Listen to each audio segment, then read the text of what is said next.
Listo, entonces Santiago, bienvenido otro día más. Hoy creo que es tu séptimo día. Ujú, Em, te dejo la palabra y un saludo. ujú. Un saludo, gracias. Bueno, el día de hoy, como Yani acaba de mencionar, es la séptima clase, eso quiere decir que solo nos queda esta y la próxima clase. Entonces, bueno, ya nos vamos acercando hacia el final y lo que quería terminar de hacer en estos últimos días era empezar un camino hacia lo que yo hago de investigación. Claro que todavía estamos a una distancia relativamente larga, pero por lo menos de empezar a dar los primeros conceptos, los primeros ejemplos de las cosas en las cuales yo trabajo. Pero bueno, em, después más adelante les comentaré más al respecto, pero ese sería el plan para los próximos 2 días. Primero, antes que nada, me gustaría tocar de nuevo el tema del fibrado cotangente. Ayer fue un poco rápido, los últimos 10 minutos que hicimos esto. Bueno, entonces lo que habíamos visto básicamente es que tenemos una variedad X, ¿no es cierto?, de dimensión n. Tenemos el fibrado cotangente, que esto va a ser T estrella de X, que esto va a ser fibrado cotangente, ¿verdad? Y esto vimos que es una variedad de dimensión 2n, ¿ok? Que tenemos cartas naturales dadas por la base para T estrella de P en X, en una carta, ¿no es cierto? Y básicamente esto nos inducía a unas cartas naturales y a partir de estas cartas nosotros dentro de la carta podemos describir, ¿no es cierto?, cómo serían la dos forma simpléctica, cómo sería una unoforma, tal que cumplen esta propiedad, ¿no es cierto? Y como les dije, aquí tenemos ciertos nombres. Esta alfa se llama una forma tautológica de Liouville y esta omega se llama una forma simpléctica canónica. Ahora, quiero que presten atención a algo que es interesante y que tal vez se pasó por alto. Fíjense que esta alfa y este sí que definí aquí son iguales, ¿no? No solo son parecidos ni nada, son exactamente lo mismo, ¿ok? Entonces, de hecho, em, eso quiero que tengan primero como observación y ahora les voy a proponer la siguiente definición de alfa, ¿ok? Para definir alfa de una mejor manera, porque esto es una manera en la cual depende de las cartas, ¿verdad? Pero este alfa se llama una forma tautológica, de hecho, porque se puede definir de manera intrínseca. Eso quiere decir que se puede definir de una manera que no depende de cartas, ¿ok? Entonces quiero que consideren lo siguiente. Y lo siguiente va a ser un poco, espero que trivial, pero pi, ¿no es cierto? Podemos tener un mapa proyección de nuestro fibrado cotangente hacia X. ¿Verdad? Donde pasa lo básico, ¿no? Nosotros tenemos nuestro punto P, ¿verdad? Tenemos un elemento del espacio cotangente en el punto P, ¿no es cierto? Entonces, recordemos que esto sería un P elemento de X, esto sería un sí elemento de T estrella de P en X, ¿verdad? De T estrella de X en P. Em, ¿Verdad? Y esto es lo más trivial del mundo, ¿no es cierto? Solo vamos a proyectar en P. ¿Verdad? Hasta ahora creo que todo bien. Ahora, quiero que nosotros podamos definir alfa, ¿no es cierto? Alfa va a ser un elemento en el cotangente de este espacio, ¿no es cierto? Específicamente tiene que ser una unoforma, ¿no es cierto? Entonces, una unoforma recibe un punto. Entonces, quiero decir que alfa en el punto P, sí, va a estar definida como siendo el pullback de sí en el punto P epsilon. ¿Ok? Ahora, presten mucha atención que esto parece un rompecabezas. Em, Presten mucha atención lo que está pasando. Nosotros habíamos visto el pullback, ¿no es cierto? ¿Qué es lo que hace el pullback? El pullback coge formas que están en X, ¿no es cierto? Y las lleva a formas que están acá. Déjame ver si. ¿Por qué no puede ser dos formas? Em, por el momento estoy tomando la uno forma que está definida así. Claro que también podría tomar una 2 forma aquí y hacerle el pullback. Podría hacer eso. Podría hacer el pullback de cualquier K forma. ¿Ok? Pero ahora me interesa solo trabajar con la uno forma de Liouville, demostrar que esta uno forma está definida intrínsecamente, o sea que no depende de cartas. ¿Ok? Por el momento solo me interesa eso. Pero claro que podrías hacer el pullback de cualquier forma. De X puedes pensar en el pullback. Ujú. De hecho, sí, sí, básicamente eso. Ok, entonces, ¿qué es lo que estoy pensando entonces? Aquí yo voy a tener una forma, ¿no es cierto? Que de hecho va a ser dada por sí, ¿no es cierto? Ahora, perdón, esto va a ser sí en el punto P, ¿ok?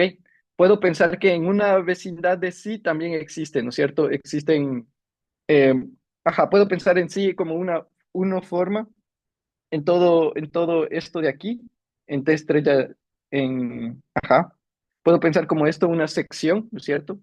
Aquí, ¿verdad? Entonces, para cada punto me da un CP, ¿verdad? Entonces, sí existe como una forma en X, ¿verdad?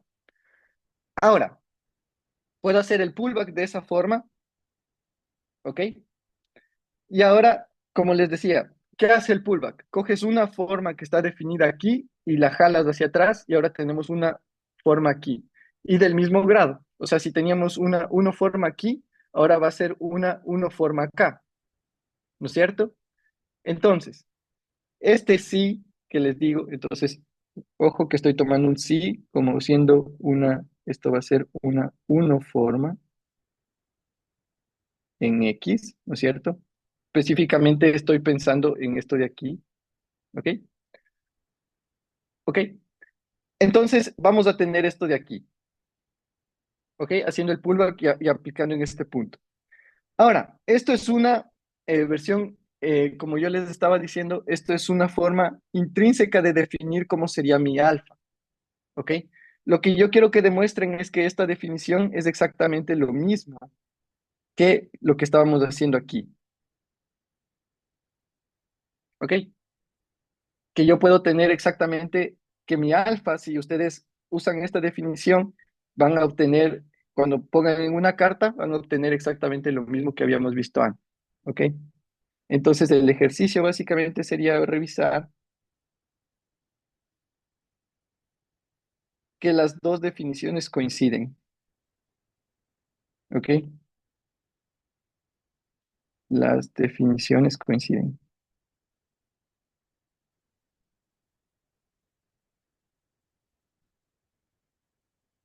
¿Ok? Básicamente eso. Em, Ok, no sé si hay alguna pregunta, si quedó esto claro. Solo estoy trabajando con uno formas y estoy haciendo el pullback de una a uno forma. Sé que aquí el lenguaje se vuelve un poco más complicado porque aquí ya estaba trabajando en el cotangente y pensar en el cotangente del cotangente a veces es un poco complicado.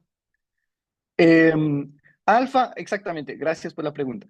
Alfa va a ser una uno forma aquí. Entonces, alfa eh, va a ser, básicamente, cuando lo evalúas en un punto, va a ser entonces déjame escribir eso para que quede claro. Esto aquí va a ser un elemento de T estrella de, en el punto P, sí, de T estrella de X.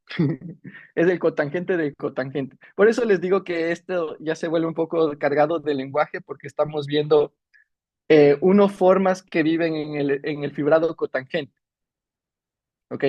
Entonces se vuelve un poco cargado el lenguaje, por eso esta definición intrínseca es un poquito más complicada de entenderle, ¿ok?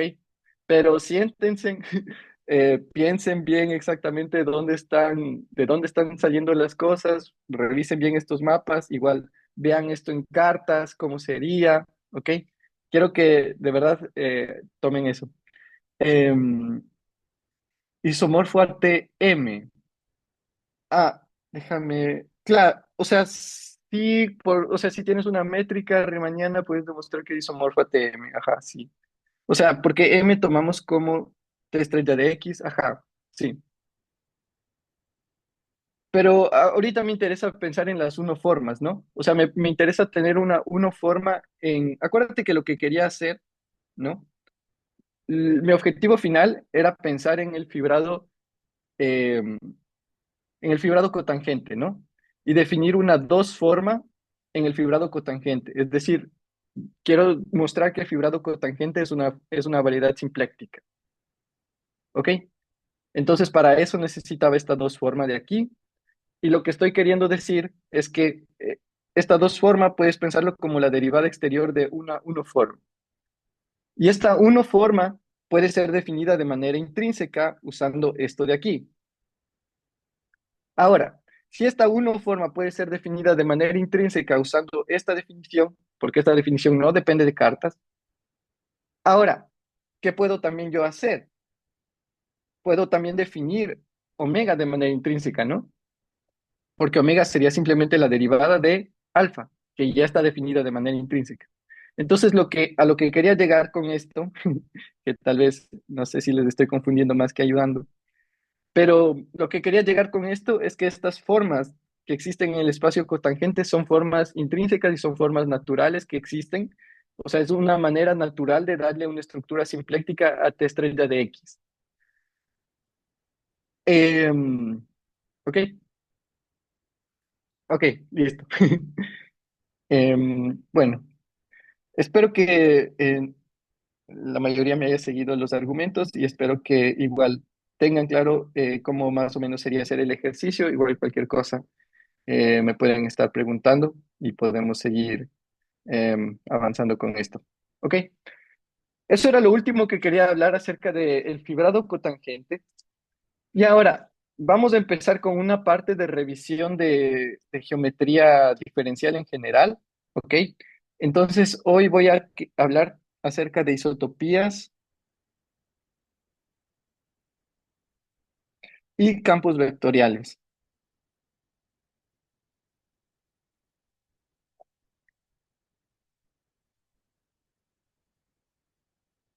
¿Ok? Entonces, ¿cuál es la idea aquí? Ok, lo que nosotros hemos trabajado hasta ahora, ¿no es cierto? Entonces, fijando de nuevo la notación, o sea, esto va a ser una revisión general, algo de geometría diferencial. Nosotros habíamos empezado a trabajar con variedades, ¿no es cierto? Entonces, M, una variedad, ¿ok? Y nosotros habíamos visto lo que son los mapas, ¿no es cierto? Habíamos visto mapas, funciones que van, por ejemplo, de M a N, ¿no es cierto? Habíamos trabajado solo con este tipo de funciones. Ahora queremos complicar un poquito más el asunto. Ahora no queremos funciones tan estáticas, queremos funciones que tal vez estén variando con respecto al tiempo, ¿ok? Específicamente lo que hoy vamos a trabajar van a ser funciones, entonces vamos a pensar en funciones ρ que van a ir de M cruz R a la misma M, ¿ok? Entonces vamos a pensar de básicamente mapas que van, ¿ok? De M a M, pero que también dependen de un R, ¿ok? Y este R lo vamos a pensar como tiempo, como T, ¿ok? Entonces, de hecho, vamos a definir ρ t de P, ¿no es cierto? Esto va a ser definido como siendo ρ de P, T. Esta notación tal vez va a ser un poco confuso, pero al final es un poco útil. Es la notación usual que nosotros trabajamos cuando pensamos en este tipo de mapas. Les digo que a veces es confuso porque sería bonito tener siempre la T aquí al lado. Entonces tú sabes que, por ejemplo, cuando derivas en esta T y todo te parece natural, ¿verdad? Porque a veces cuando te ponen la derivada aquí, decir que esto es derivado a T, como la T está acá abajo, parece extraño. Pero básicamente es lo mismo que hacer esto, ¿no? Como cuando tienes la T acá y estás derivando con respecto a ese parámetro T, ¿ok? Entonces, ojo, eso es muy importante tener en cuenta. Y bueno, vamos a ver la primera definición, ¿ok? Entonces nosotros decimos que el mapa ρ es una isotopía ponerle con otro color. Es una isotopía si cada rote, si cada rote. Fíjense que cuando fijo el t, ¿no es cierto? Si fijo este parámetro t, entonces me queda solo el mapa de M a M, ¿no? Si cada rote, que es un mapa de M a M, es un diffeomorfismo.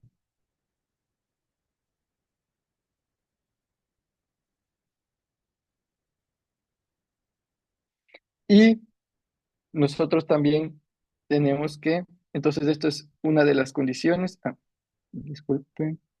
Y entonces aquí voy a tener dos condiciones, esto de aquí, y la segunda condición es básicamente rho, que rho en cero es la identidad en M. ¿Ok? Es decir, que rho en cero no mueve nada, ¿no es cierto? Vamos, esto es igual a la identidad en M. ¿Ok? Rho en cero no mueve nada y conforme rho aumenta en el tiempo, se van moviendo las cosas. Entonces, para hacer un dibujito, nosotros podemos pensar también lo contrario. Por ejemplo, aquí estamos pensando que nosotros estamos fijando el T, ¿no es cierto? Y se vuelve un mapa de M a M, ¿verdad? Pero nosotros también podemos pensar que estamos fijando el P, ¿no es cierto? Entonces, eh, solo para como una observación, ¿no es cierto?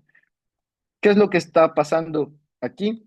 Entonces nosotros podemos pensar también esto fijando un P, ¿no es cierto? Entonces sea P elemento de M, ¿no es cierto?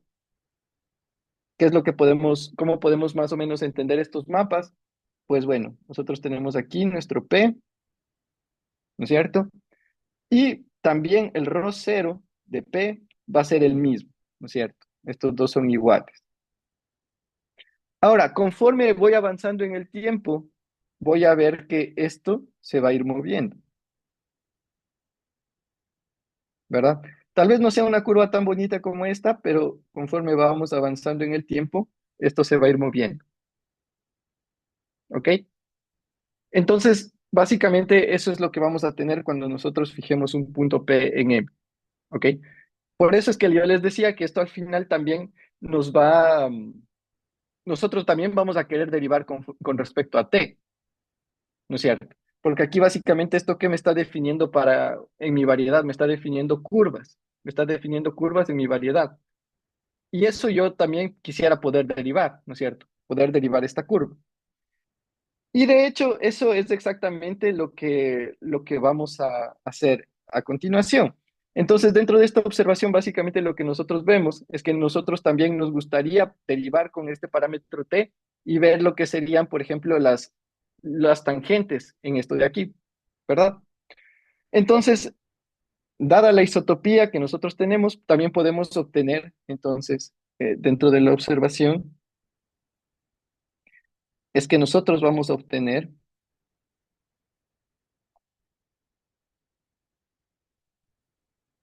un campo vectorial dependiente del tiempo.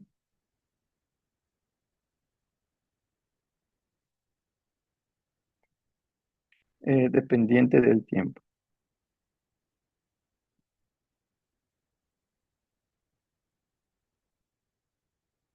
¿Ok? Em, y a ese campo vectorial que depende del tiempo le voy a llamar XT. Acuérdense que, em, bueno, en el curso de Ollane ya vieron ustedes lo que son los campos vectoriales comunes y silvestres, ¿no es cierto?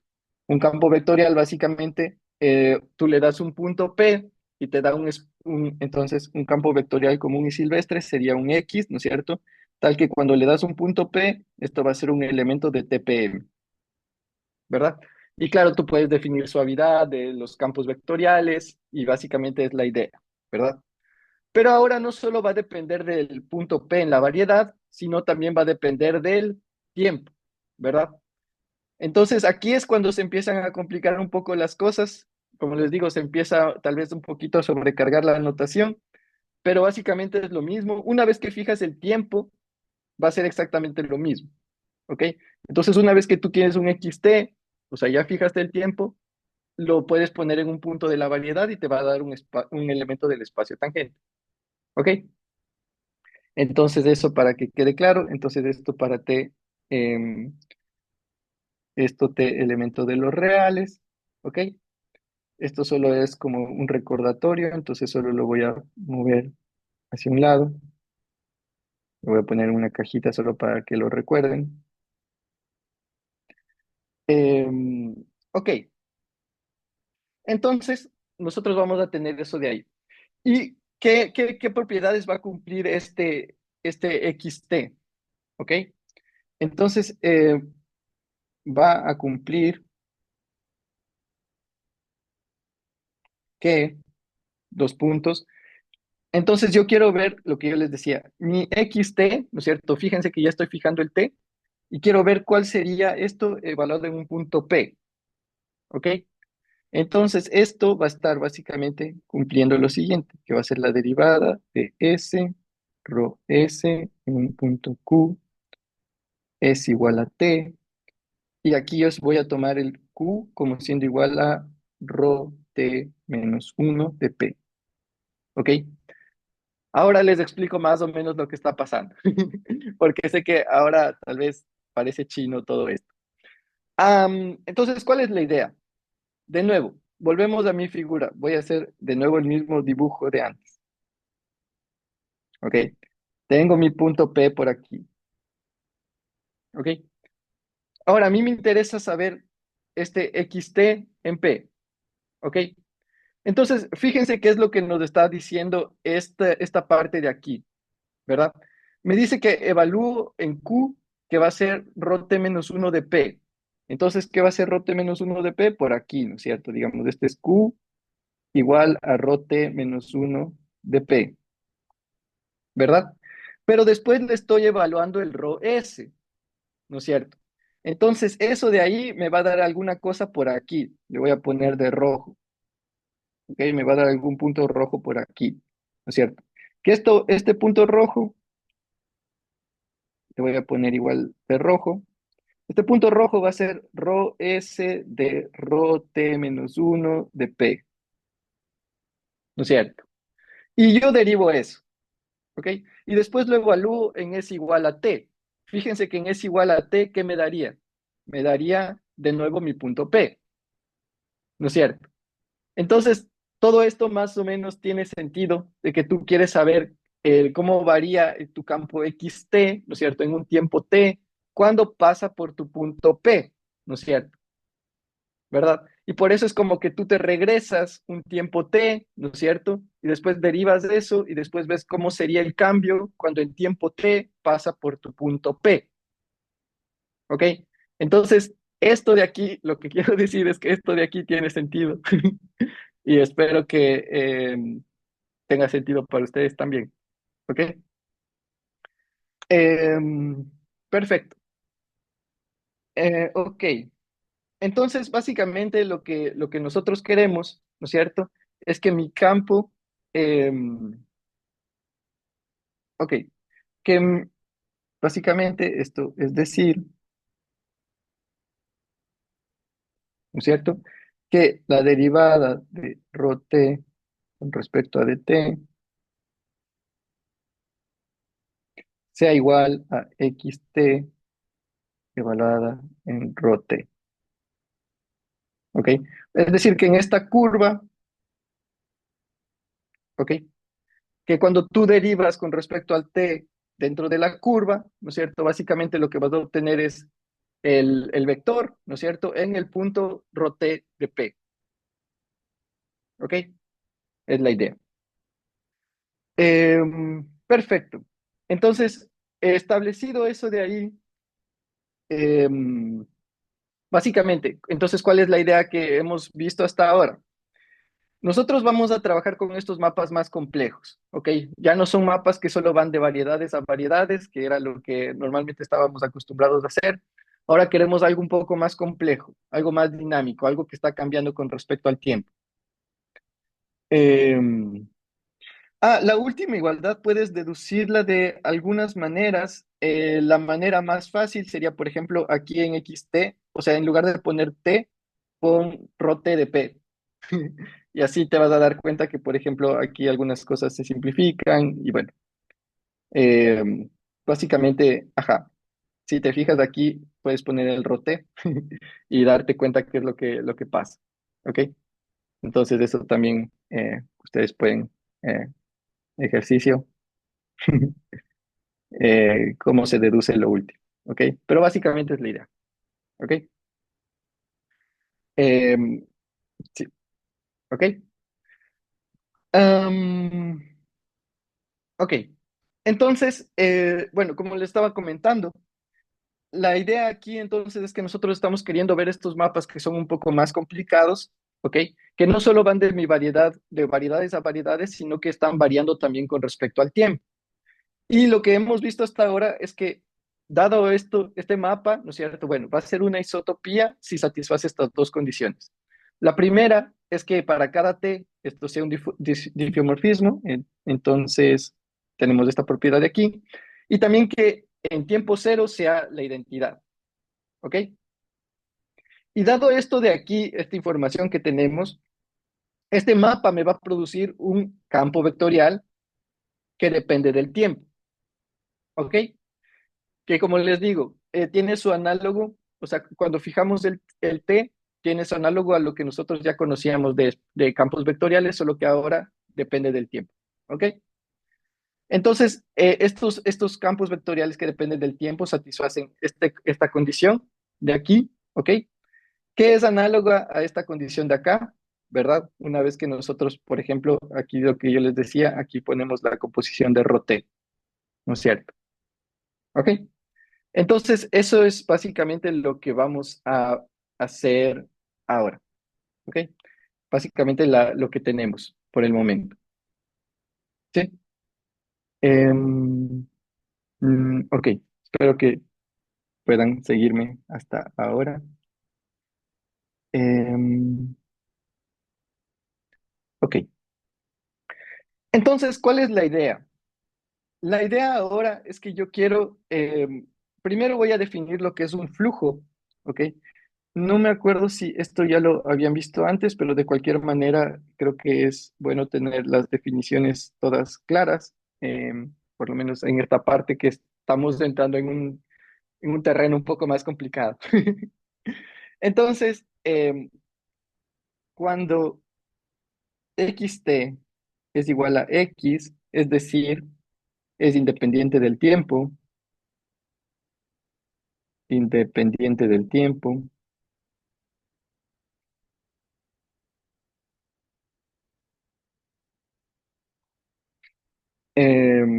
ajá, bueno, del tiempo, o sea, de t, ¿ok? La isotopía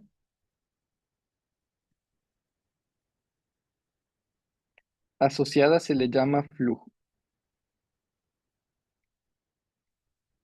se llama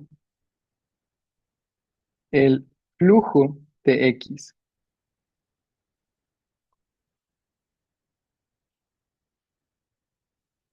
¿ok? Em, y esto básicamente va a ser la única familia, entonces eso voy a escribirlo aquí también, que es esta isotopía. Básicamente es la única familia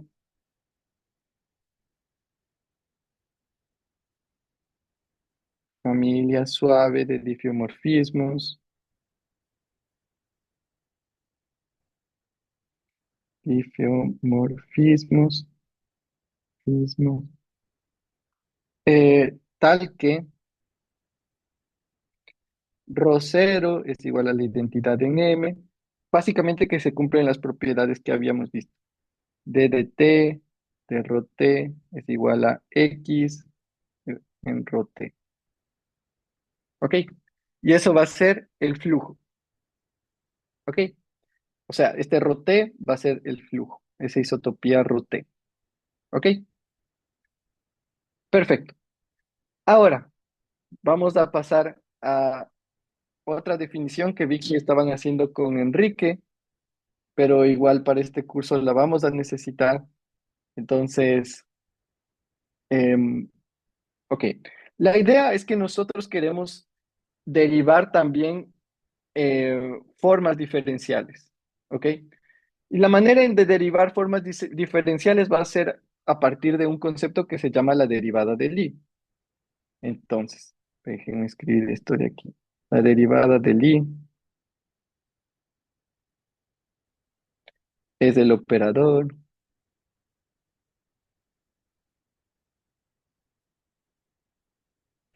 que yo le voy a poner aquí. Voy a hacer todo con el espacio, el campo vectorial dependiendo del tiempo.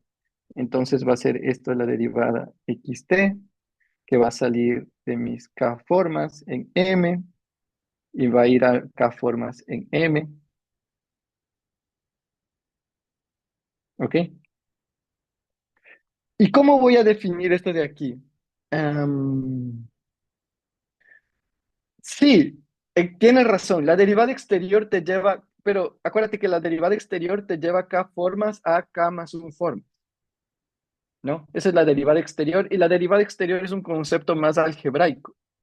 Ahorita estamos en un concepto más diferencial. Fíjate que lo que estoy queriendo diferenciar es básicamente k formas con respecto a campos vectoriales, ¿verdad? Acuérdate que la derivada exterior era más algebraico, era más como que del wedge product, tiene algunas propiedades algebraicas, es un poco más sencillo de esa manera, desde ese punto de vista. Ahora lo que a nosotros nos interesa es, dado un campo vectorial, ¿no es cierto? Queremos derivar una forma, una K-forma con respecto a ese campo vectorial, ¿ok? Y fíjate que una de las diferencias que aquí nos vamos a encontrar es que no estamos reduciendo el grado, estamos llevando K-formas a K-formas. No es más general, es diferente. Es muy diferente. El otro es un concepto más algebraico, este es un concepto más diferencial en ese sentido de que vamos a diferenciar con respecto a un campo. Si no es necesario definir el corchete de Poisson en este espacio para que sea variedad simpléctica o basta con definir la forma de dividir. Ok, el corchete de Poisson es algo que vamos a ver y lo que basta definir aquí básicamente es la dos formas diferencial. ¿Ok? Lo que basta definir con las definiciones que nosotros tenemos de una variedad simpléctica, basta para nosotros definir la dos formas, ¿no es cierto? En todo lado. ¿Ok? Y para definir la dos formas y definirla de una manera intrínseca, usamos la forma de Joubert. ¿Ok? Entonces, lo que en realidad necesito es la dos formas. ¿Ok? Con las definiciones que estoy usando. Espero haber solucionado sus preguntas. Pero bueno. Ok. Entonces, la idea aquí es que yo voy a querer de alguna manera diferenciar formas, ¿ok? Y les quiero explicar un poco más a detalle cómo vamos a hacer esto, ¿ok? ¿Cómo voy a pensar con respecto a esto? Em, el corchete de Poisson te sirve para, eh, ok, después pues, vamos a discutir más a detalle, pero el corchete de Poisson lo que te va a indicar es cuando eh, en geometría simpléctica, en la parte que nosotros vamos a trabajar, si tienes dos funciones, ¿no es cierto?, suaves, el corchete de Poisson básicamente va a ser omega de lo que vamos a poner esto de aquí. Claro que todavía no les he explicado qué es esto de aquí, y para eso mismo es que estoy trabajando primero esta parte como preliminares antes de llegar al corchete de Poisson. Pero el corchete de Poisson en geometría simpléctica se traduce a aplicar tu omega, que es la dos forma, a estos dos campos de vectores que están asociados a f y g para dos funciones. ¿Ok? Y esto te va a indicar conmutatividad bueno, de algunas cosas, pero eh, esto es lo que se traduce en geometría simpléctica y ya vas a ver más o menos para qué lo vamos a usar. Pero bueno, esto espero darles en la siguiente clase o en esta si es posible. ¿Ok? Perfecto. Y no se preocupen, yo feliz de responder sus preguntas. Em, entonces, quiero diferenciar, quiero de alguna manera encontrar esta derivada del Lie, quiero hacer estas derivadas con respecto a campos de vectores, y quiero eso saber cómo se comporta bien con estas K-formas. Entonces, ¿qué es lo que voy a hacer? ¿Qué es lo que voy a pensar? Entonces, de nuevo, asociado a este campo de vectores XT, ¿no es cierto? Nosotros tenemos la isotopía, ¿no es cierto? Que básicamente es la que tiene, revisemos de nuevo, ¿no es cierto? La isotopía básicamente son estas, digamos, curvas, de cierta manera, curvas en general. O sea, si fijamos un punto P y movemos solo el T, básicamente van a ser estas curvas, tal que cuando nosotros derivamos eso, ¿no es cierto? Nos va a dar básicamente el campo, el mismo campo, evaluado en el tiempo t, y en el punto ρ t de, por ejemplo, si aquí nosotros ponemos p, ¿no es cierto? Esto en el punto p sería en el punto ρ t de p, ¿ok? Entonces todo esto tiene sentido hasta aquí, ¿verdad? Entonces, ¿cómo yo quisiera saber cómo se mueve mi forma, ¿no es cierto?, con respecto a este campo? Entonces yo puedo usar la misma curva, ¿no es cierto? Acuérdense que incluso para nosotros a veces trabajar con los elementos del espacio tangente, que era lo que hacíamos en una variedad. En una variedad, si quieres sacar un elemento del espacio tangente, tú coges una curva que pasa por un punto, digamos el punto P, ¿no es cierto? Y que cuando pasa por aquí tiene como vector tangente un V elemento de TPM, ¿no es cierto? Y puedes coger un alfa T tal que satisface esas propiedades, ¿no es cierto? Que alfa en cero sea igual a P y que alfa prima en cero sea igual a tu vector, ¿verdad? Ahora nosotros estamos traduciendo eso a algo un poco más complicado, porque este V ahora va a depender del tiempo, y si ustedes se dan cuenta, ahora mi curva ya no es una curva tan fácil de definir, sino son estas isotopías, ¿ok? Pero es básicamente la misma idea. ¿Y cómo tú quieres derivar en curvas? ¿No es cierto? Entonces tú dices, bueno, entonces lo que tú me estás diciendo, lo que yo les estoy diciendo, es que ustedes tienen un punto P, ¿no es cierto? Que esto es rho cero en P, ¿verdad? Ahora yo le puedo mover a ese punto por mi curva, ¿no es cierto? Entonces ahora voy a tener un rote de P, ¿verdad? Ahora, ¿qué es lo que yo quiero hacer? Lo que yo quiero hacer es, igual que yo trabajaría en derivadas normales. ¿Cómo ustedes trabajan? Cuando ustedes derivan, qué hacen? Un límite, ¿no es cierto? Límite cuando t tiende a cero, ¿verdad? Y después, ¿qué ponen arriba? ¿No es cierto? Ponen arriba lo que quieren comparar dividido para t, ¿ok? Ahora, ¿qué yo quiero comparar en este momento? Formas diferenciales, ¿no es cierto? Yo quiero saber, dado que yo tengo este rote, esta isotopía que está dado por este campo vectorial, yo quiero saber cómo se modificó mi omega, ¿no? Yo tenía una forma aquí y la moví y ahora se modificó. Yo quiero saber cómo se modificó esa forma, ¿verdad? Entonces, lo que yo quiero que pensemos entonces es lo siguiente. Aquí yo voy a tener una forma, ¿no es cierto? En este punto voy a tener una forma omega p, ¿verdad? Acuérdense que todo esto podemos pensarlo en una carta, entonces puedo tener como que el mismo omega, ¿no es cierto? Y puedo ver qué pasa cuando yo hago ahora omega de rho t de p, ¿no es cierto? Todo esto para t suficientemente pequeño tiene sentido porque podemos ver todo esto dentro de la misma carta, entonces como que el omega podemos usar las mismas coordenadas.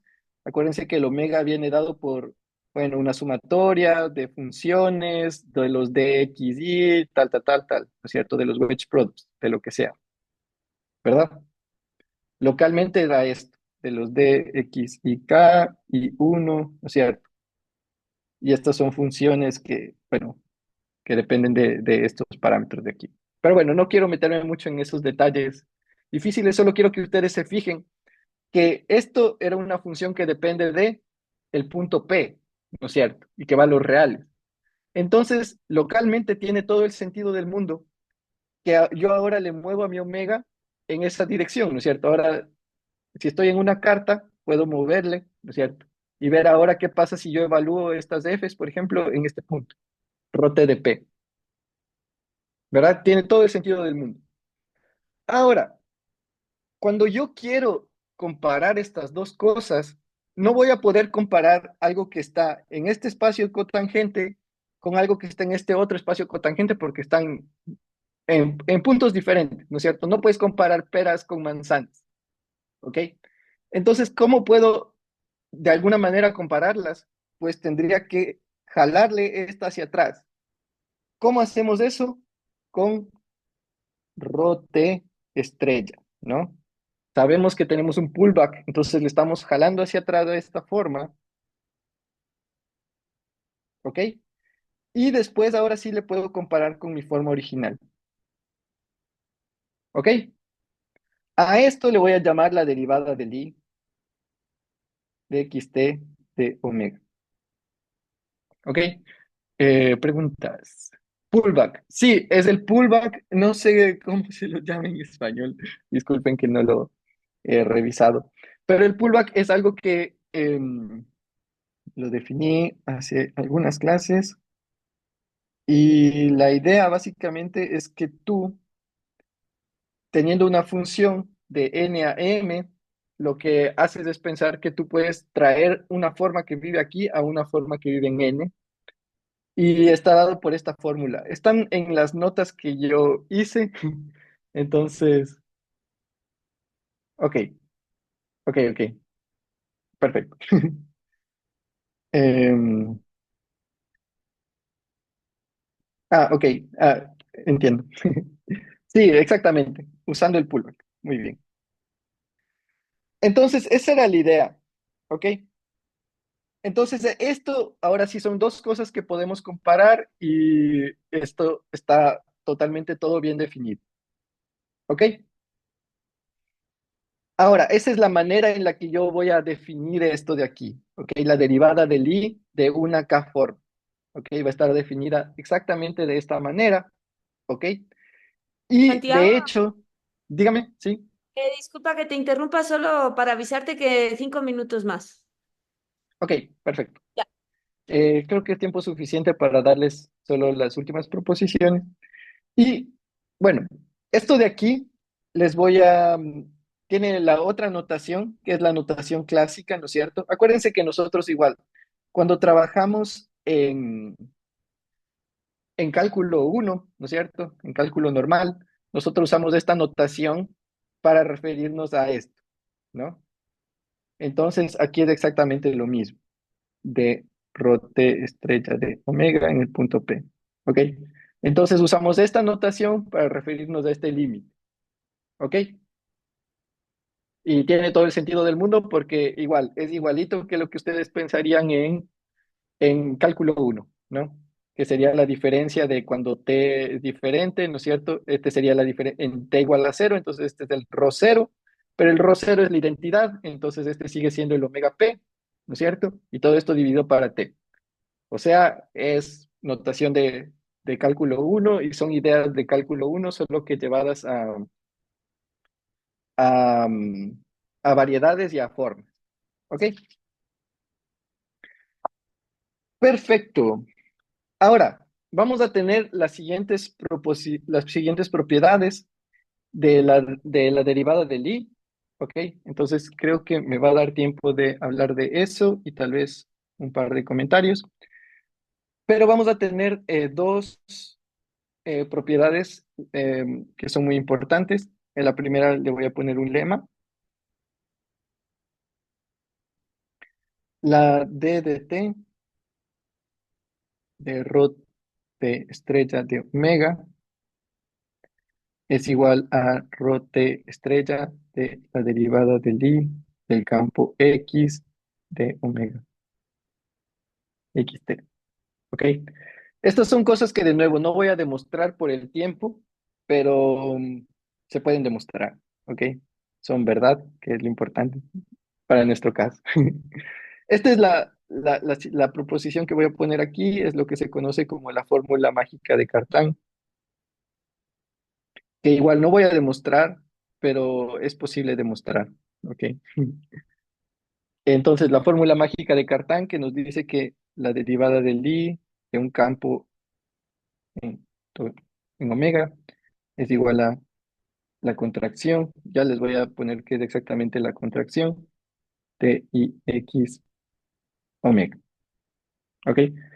Entonces, aquí me falta definir qué es la contracción. Entonces, aquí les voy a poner definición. La contracción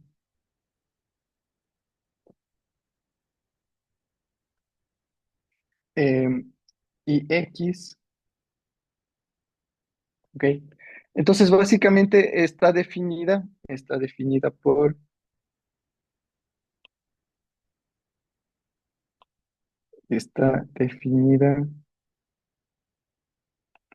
como, y bueno, aquí vamos a poner los siguientes casos. Entonces, si omega es una K forma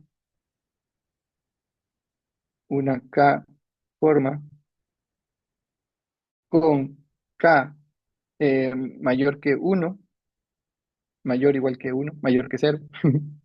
Entonces, nosotros vamos a tener lo siguiente. Em, Creo que de hecho tendría que separar los dos casos. Voy a ponerle mayor que uno. Ok. Entonces nosotros vamos a tener lo siguiente. Y de x de omega evaluado en... Entonces esto de aquí va a ser una k menos un forma. Esto va a ser una k menos un forma. K menos un forma.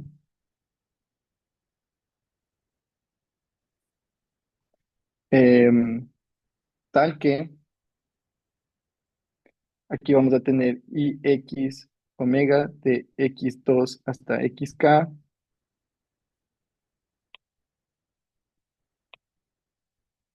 Y esto va a ser igual a omega de x2 hasta xk. ¿Ok?